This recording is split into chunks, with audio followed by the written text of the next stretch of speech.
byawe byishimo.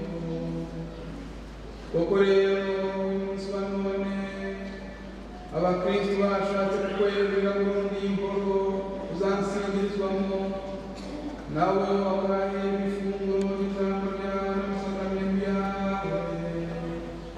Iyi ngoro ibumbiyemo ibara rya kiliziya, Kristo mutagatifu benshi ibitambo bye, kugira ngo imbere y'umugeni we w'ikuzo n'isugi irangwa no kwemera bidahwema, kandi nk'umubyeyi ubyara ububasha bwawe bwagacitse.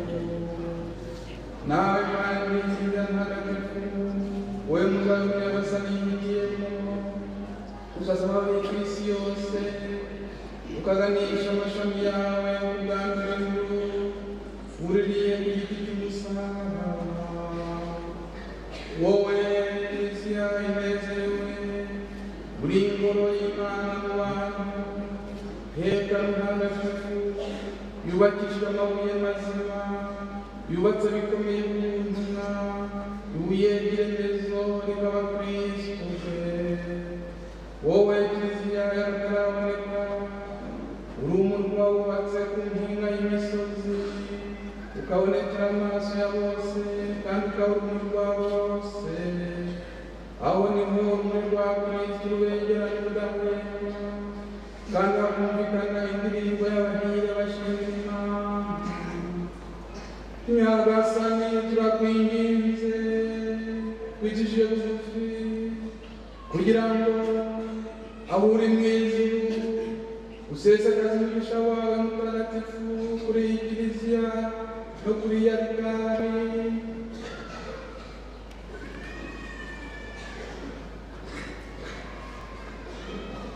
maze iyi kiliziya izahora iteka ahantu hatagatifu, kandi ameza ahore ateguriye igitambo cya Kristo. Ingabire yawe ari ahantu hatagatifu ivanemo ibyaha by'abantu, maze dawe abana bawe bapfuye ku cyaha kuvuka bundi bushya mu buzima bwisumbuye. Abayoboke bawe bakikije altari baduhimbaza urwibutso rwa Pasika, kandi ifunguro ry'ijambo rya Kristo n'iry'umubiri we mutagatifu ribongerera imbaraga. Ituro ryose rizaturana ibyishimo muri iyi ngoro, amajwi y'abantu asobekeranye n'ay'abamarayika, kandi amasengesho asabira isi yose ahazamukira ubudatuza. Abagukeneye Nyagasani ahantu bazahasanga impuhwe n'imbabazi, abashikamiwe baharonkera ubwigenge nyakuri. Abantu bose bahifata uko bikwiye abana bawe, kugira ngo bazagirane ibyishimo muri Yerusalemu nshya mu ijuru. Kubwa Yezu Kristo Imana wawe n'Umwami wacu, Imana mu bantu mugategekana mu bumwe bwa Roho Mutagatifu, uko ibihe bihora bisimburana iteka.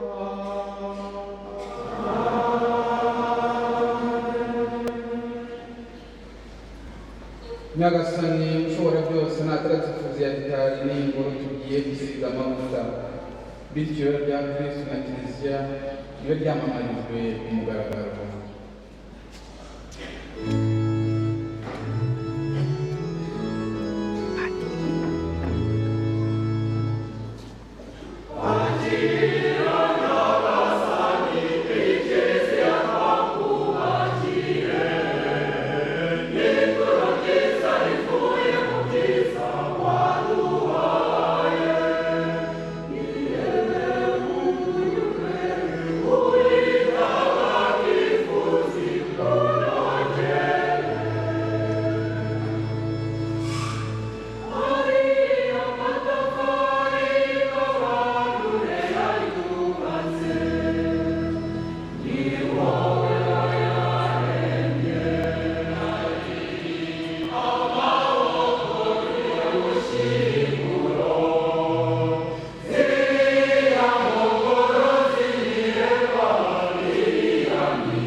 Mani shobora byose ukabura mu iteka seseka tunisha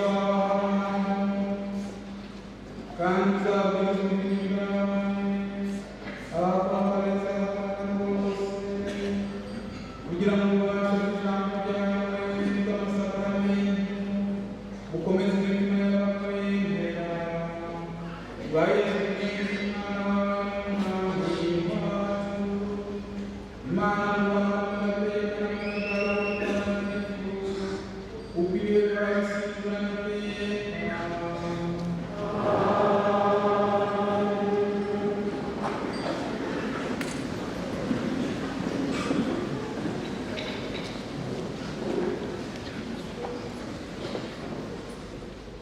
isomo ry'umurimo cy'byashimwe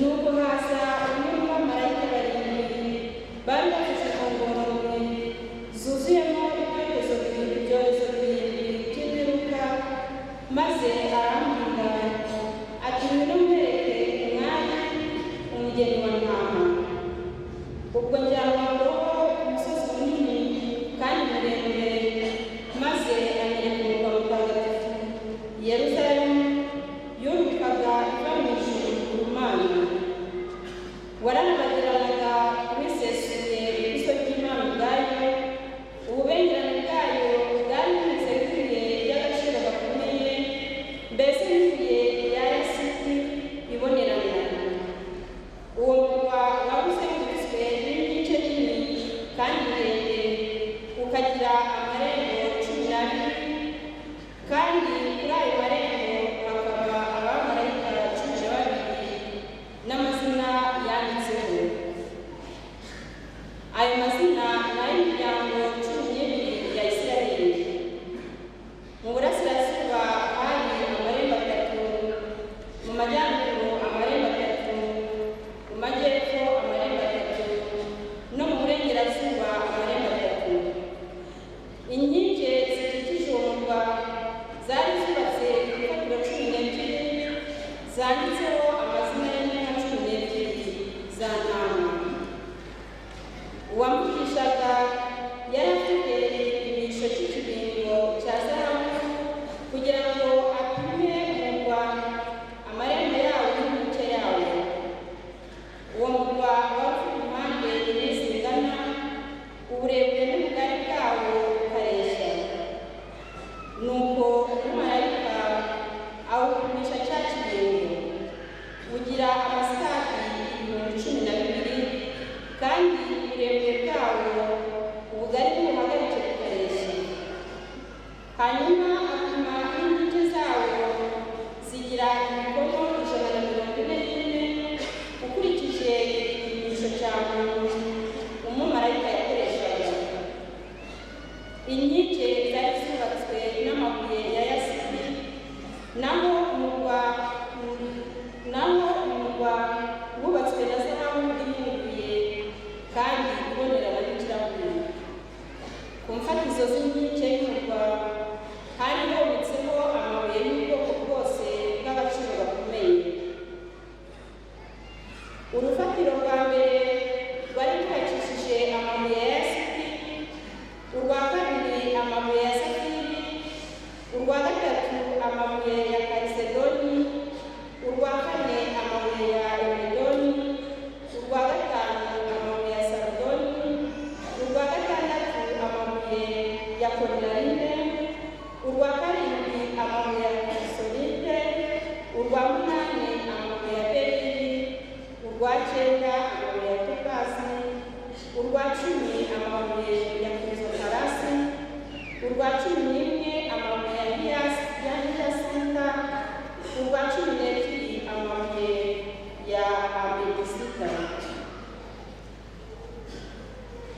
amarembo uko ari 12 yari akozwe mu masaro 12 buri rembo rikozwe mu isaro rimwe naho ikibuga cy'umurwa kikaba zahabu yiyunguruye mbese n'ikirahure kibonerana ariko rero nta ngoro nabonye muri uwo murwa kuko ingoro yawo ari nyagasani nyirizina Imana ishobora byose hamwe na ntama.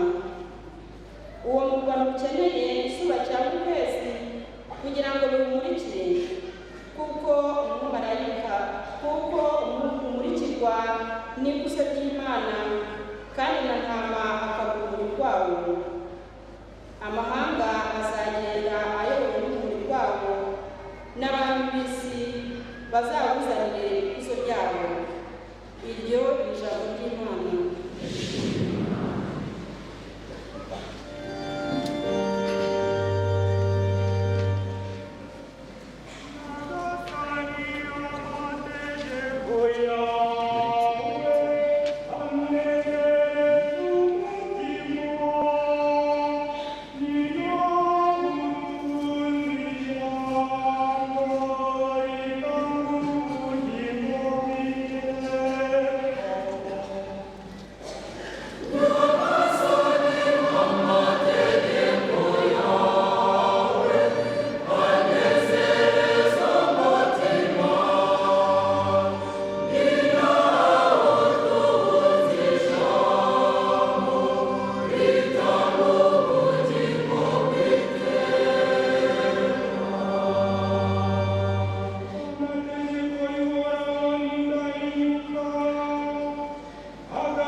Bavandimwe, twe turabafasha b'Imana mwibuka mu murima wayo n'inzu yiyubakira.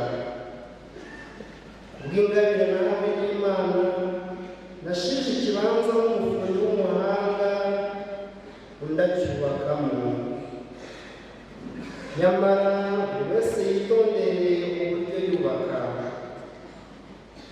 Nta kindi kibanza kindi gishobora guhangwa usibye igisanzwe Yezu Kristo. Ubwo se ntimuzi ko muri ingoro y'Imana kandi ko Roho w'Imana abatuyemo? Nihagira rero usenya ingoro y'Imana, Imana nawe izamusenya.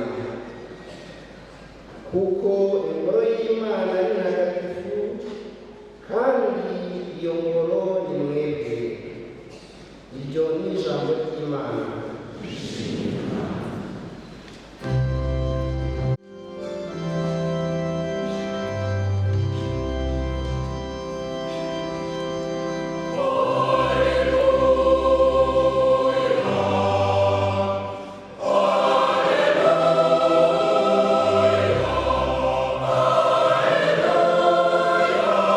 Alleluia.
Tanya kubaha bepiskopi bavandimwe mwese muri hano, musenyeri